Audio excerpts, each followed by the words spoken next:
Hi everyone and welcome back or welcome to my channel if this is your first time here. My name is Amy and I have an unhealthy obsession with F1. As it's now summer break, it is time to do our mid-season reviews and rankings. Okay, so I'd like to preface this video by saying these are my opinions. You're allowed to disagree. You're allowed to agree. Just keep it kind and respectful in the comments. Because every time I make a video ranking the drivers at all, everybody comes for me. So anyways, let's get into it, and we're going to be starting with the drivers. First off, in 20th place we have Nicholas Latifi for somewhat obvious reasons. In my opinion, he is the weakest driver on the grid by a long shot and is currently fighting for his position in the sport. Sure, he's had one or two standout moments this season, like reaching Q3 in Silverstone and obviously topping the timing charts in Hungary for free practice, but nothing too exciting or special. He's being convincingly beaten by his teammate in both qualifying and the races, despite being more embedded in the team, having been there for 3 years compared to Albon. And he has also cost Williams significantly with the amount of shunts he has had, particularly earlier in the season. In 19th, we have the other Canadian of Lance Stroll. Now, I don't actually think he's had an awful season. Especially in comparison to previous years, he has definitely improved. Enough to warrant a seat in F1? Not yet. Still being completely thrashed by his teammate Sebastian Vettel in the standings, despite him missing the opening 2 rounds with COVID. However, I will say the gap in the races is a lot closer than I initially thought, and he always seems to make up positions throughout the race, so there's that, I guess. But he really does need to step it up if Aston Martin wants to get any decent points this year. So the next one brings me great pain. In 18th, we have Daniel Ricciardo. Yet another season of underperforming versus his younger teammate Lando Norris, and by a significant margin. With his best finish being 6th at the Zone Grand Prix, which I got to witness. But yeah, it's simply not good enough for where McLaren want to be and what the McLaren is capable of. Especially given the fight for 4th in the Constructors against Alpine, Daniel really needs to be doing better. And like most people, I really thought Danny would be on top of the car this year. You know, it takes about a year and a half to settle into a new team. That's fine, but I thought he'd be doing better this season. Or at least he would be closer to the incredible driver that we knew at Red Bull and at his second season at Renault. Just because that amount of talent simply doesn't disappear.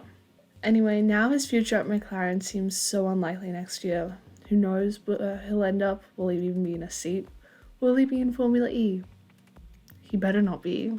Another driver who has been underperforming given my expectations of them going into the season is Pierre Gasly, who I have placed in 17th, scoring just 1 point more than his significantly less experienced teammate Yuki Tsunoda over the course of the season, and with a highest place finish of 5th in Baku, it's fair to say that compared to last year, he's underperformed quite a bit.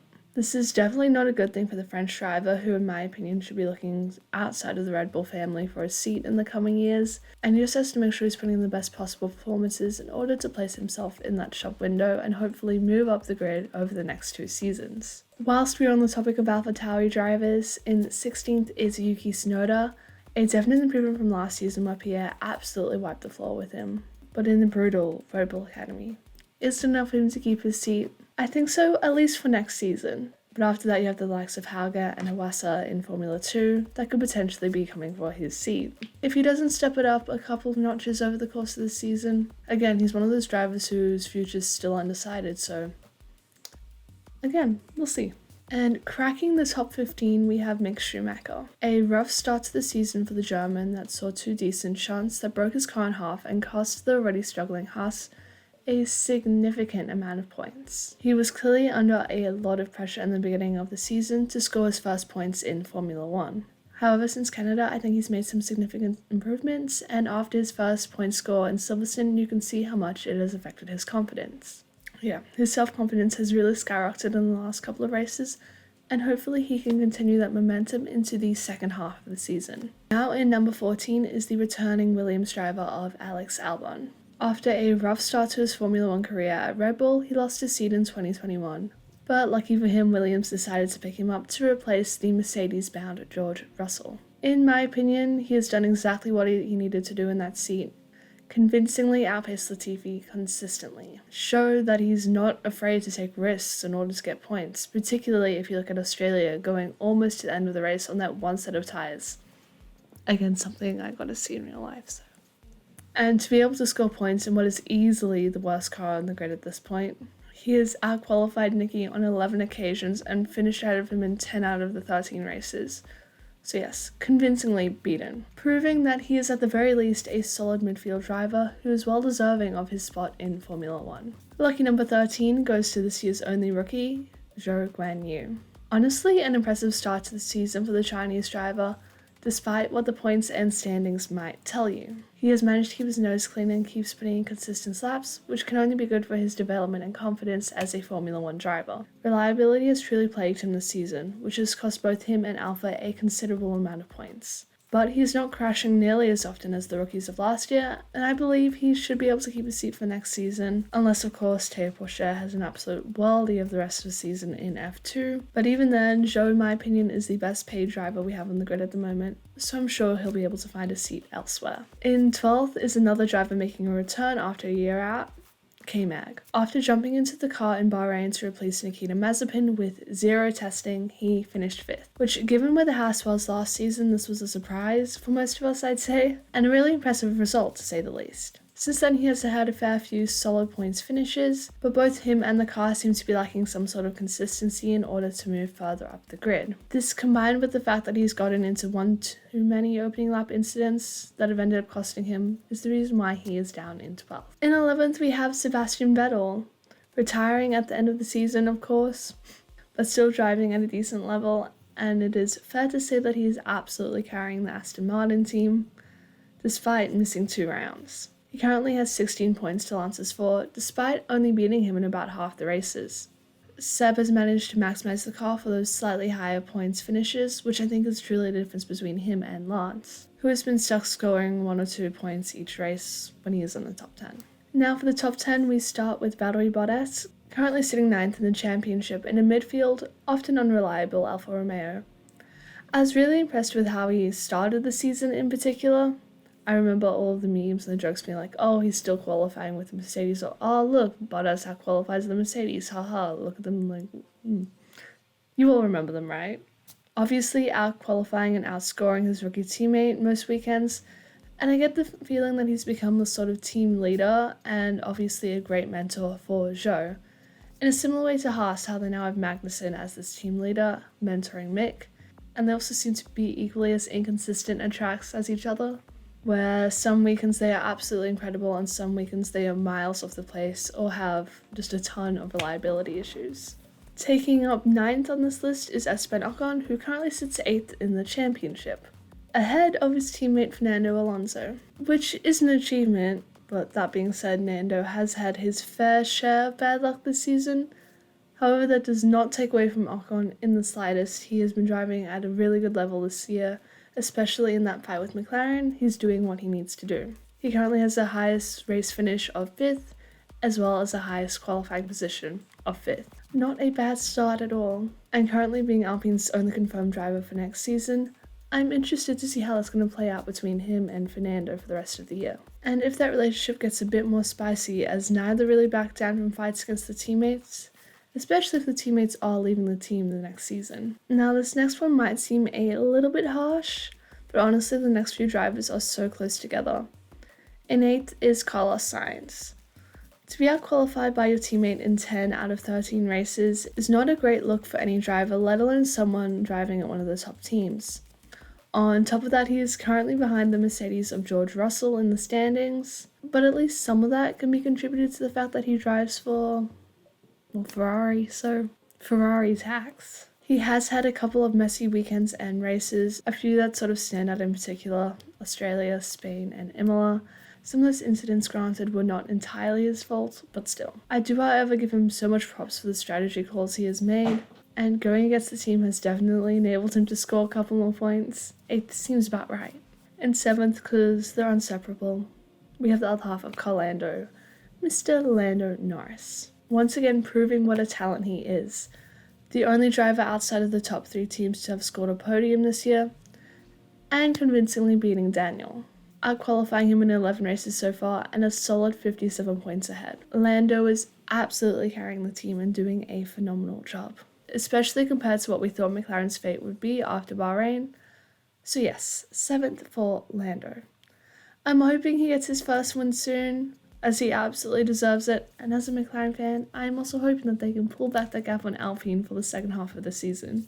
Another driver who people might say I'm being a bit harsh on given the circumstances, but in 6th we have Lewis Hamilton. Now Lewis has had an absolutely incredible start to the season. Currently he has a podium streak of 5 in a row, which given that Mercedes is not really a top 2 team anymore, and sort of capitalizing on the mistakes of, let's be real, mainly the Ferraris, he's been able to score some really good points. He is currently being beaten by his teammate George Russell, however not by a considerable margin, and in fact they're one of the closest pairings on the grid in my opinion. But at least some of this is likely to come down to the rumours that he has been doing a lot of testing and running new parts for the Mercedes, which makes sense given that he is the most experienced driver and is obviously more embedded in the team than George. Top 5 time now, and in 5th we have Sergio Perez. Based off the past 2 or 3 races, this might seem a bit high, but oh well. I think he had an absolutely cracking start to the season. Remember when we were questioning if he could challenge Max for the title? Standout moments include outqualifying Verstappen in Saudi Arabia to take his first ever pole position, and of course that Monaco win. I know the last 2 races haven't been great, but he's still sitting 3rd in the championship, which is realistically what Red Bull needs from their second driver.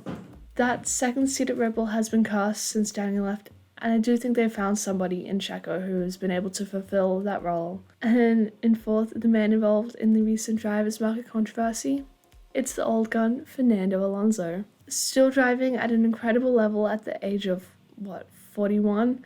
I swear this man is actually superhuman and I have mad respect for him. He has of course been plagued with, simply put, plenty of bad luck and other issues this year, especially compared to his teammate Esteban Ocon, which explains the gap in points despite Fernando outqualifying him on 8 out of 13 occasions. And of course that spectacular qualifying in Canada, starting on the front row in an Alpine.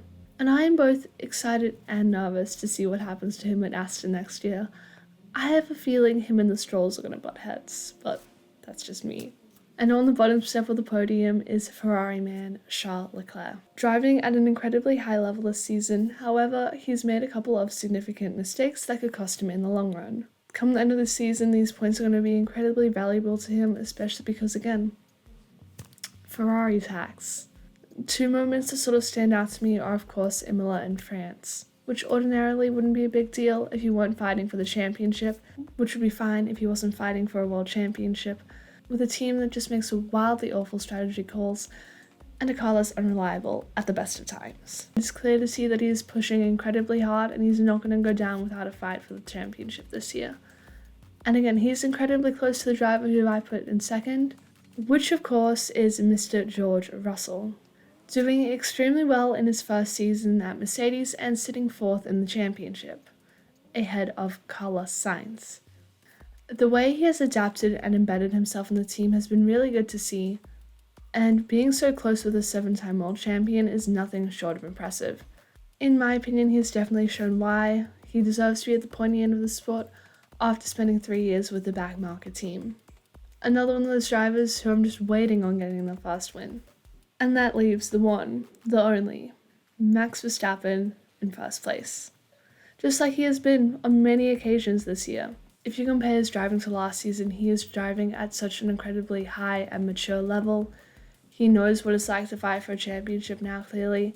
He is able to back off when he needs to. He's able to attack when he needs to. Hence why, even though he doesn't win every single race, he is ahead by such a significant margin. That combined with the fact that Red Bull is also just on it this year, always making the right strategy calls. Having a decently reliable car, again, we don't talk about the first 3 races for that, but to be able to not only bridge that gap to Charles Leclerc after the first 3 or 4 rounds, where we thought that Charles was just going to run away with it, to now be able to surpass him by more than 3 victories. He can DNF 3 times and Charles can win 3 times and he would still be ahead. That is insane to me.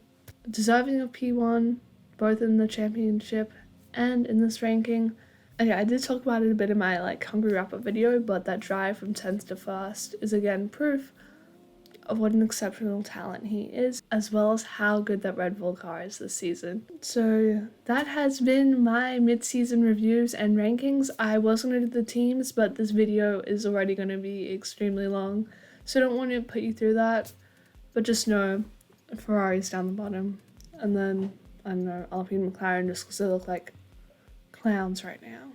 Anyway, thank you so much for watching this video, and let me know your rankings in the comments down below. And if you like the video, then like the video and press that red button to subscribe for more F1 and motorsport related content. And I'll see you all in the next one. Laters.